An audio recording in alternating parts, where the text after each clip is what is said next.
Ladies and gentlemen, please welcome that name tag guy, Scott Ginsberg.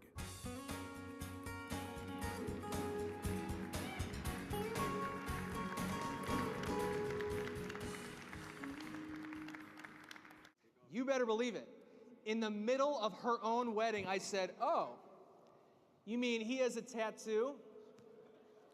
Like that?"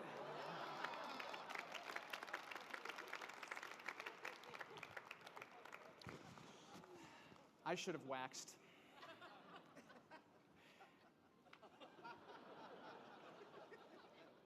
I imagine that young lady, running through the back of her mind were two thoughts. Number one, that guy Scott is committed.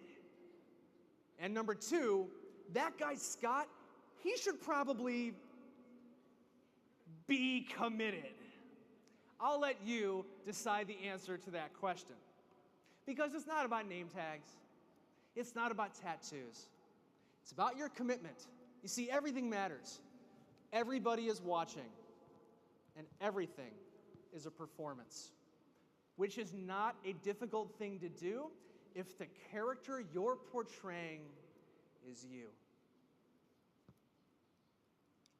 Every single name tag is handwritten. These are not printed.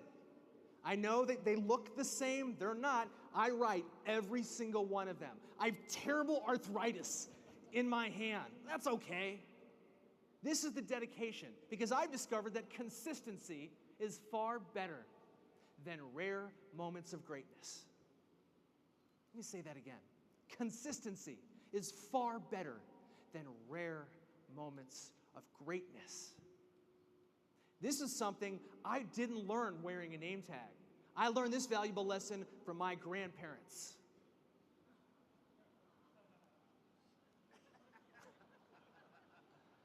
I want you to take a look at my grandmother's face. What face is your customer making when they're next to you? Remember, how do people experience you? How do people experience themselves? Now, you see this picture, I imagine after the past 40 minutes you said, that explains it all. No wonder Scott's so crazy. Look at his family. In 1973, my grandfather started this company, Closeouts with Class. And Closeouts in the wholesale industry, he sells retail products. And my grandfather didn't have any customers. He didn't have any business. Nobody knew who he was. But he had an idea. He thought, well, if the name of our company is Closeouts with Class, we should wear tuxedos. This is my grandfather, my grandmother, my mother, my father, my aunt. They would walk around town. They would go to the marketplace in tuxedos and top hats. They'd be the only people there. Remember that question? What could I do in this moment that would be the exact opposite of everyone else? That's what they did. And as a result, three things happened. Number one, when they would walk around, people would do this. Number two, they would say, excuse me, and number three,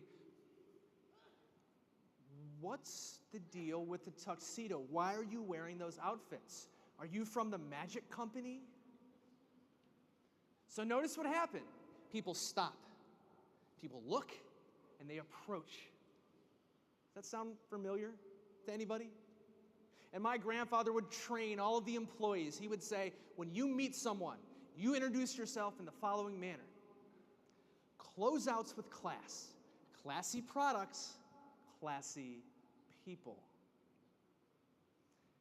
And everybody remembered them. Everybody knew who they were. Everybody started talking about them. The tuxedo guys, the Closeouts with Class guys. The tuxedos were their name tag. You see, approachability runs in my family. What's crazy is the tuxedo, that happened before I was even born. That was their name tag. What's yours? 10 years later, they began to be interviewed by publications nationwide about their service philosophy, how approachable, you might say, that their company was. Now, 37 years later, this is my father and my grandfather. This is my support system. They always give me a hard time. They'll say to me, Scott, you've been wearing a name tag for 10 years. That's impressive. The true test, however, of how approachable you are, see if your customers remember you after 3 decades. Who remembers you? How long after they meet you do they remember you? You see, this morning I wanted to conclude with that image of my family for 2 reasons. Number 1, my family is awesome. And more importantly, number 2, that's the support system. People ask me all the time, Scott, how'd you do it? How'd you make a career out of wearing a name tag? It's pretty simple. I didn't do anything. I just had a family that never asked me to edit myself. That's why I'm here. And back in January of 2005, I had a friend of mine who said, Scott, your name tag thing, it's a big joke. You should quit. Anybody could have done this. I could have done this. It's not a unique idea. What do you think about that? I couldn't sleep that night. I stayed up all night. Should I quit? Should I give up wearing the name tag? Maybe I should just rip this thing off and get an office job. Okay. Scared me. So I shared this story with my father. And just like years before, I said, Father, should I quit? Is this a big joke? And just like that first time back in 2000, my father looked at me. He said one word. Idiot! Of course you should not quit. Listen to me, Scott. It's not about the name tag. Anybody could put a name tag on and you'll say hi to pretty girls across the street. That doesn't make you unique. Scott, you are the only person in the world who could have made a career out of wearing a name tag. That is what makes you unique, because it's not about the name tag. Oh, of course.